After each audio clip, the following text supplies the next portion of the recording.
اب ہم جاتے ہیں گزرتے ہیں، کوئی محل بنا دیکھا بہت عالی شان،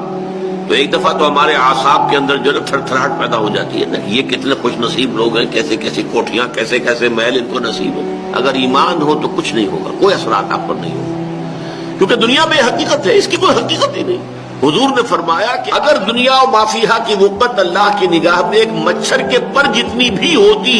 اللہ کی نگاہ میں اس دنیا و مافیہا جو کچھ اس میں ہے، یہ دولت کے انبار اور سیم و زر کے ڈھیر اور یہ محل اور یہ اسکائی اسکریپرز اور یہ سب کچھ،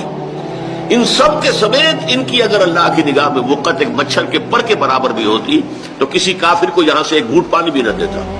اللہ نے تو اس کو عام کیا ہوا، کافروں کو یہ کھاؤ پیو عیش کرو، دنیا کے سب کچھ دے رکھا، اس لیے اس کی حیثیت ہے کوئی نہیں۔ بلکہ فرمایا گیا سورہ زخرف میں کہ یہ اگر اندیشہ نہ ہوتا کہ ساری دنیا کافر ہو جائے گی تو ہم تو ان کافروں کے لیے ایسے محل بناتے کہ ان کی چھتیں چاندی کی ہوتی، دروازے چاندی کے ہوتے، ان کے چھپر کھٹ چاندی کے ہوتے، بلکہ سونے کے ہوتے، وہ زخرفا۔ لیکن یہ بھی سب کچھ ہمارے نزدیک بے حقیقت ہے، کوئی حیثیت ہی نہیں۔ یہ کیفیت اگر اب میری نہیں ہے تو پھر وہ ایمان کی حقیقت تو مجھے نصیب نہیں ہے۔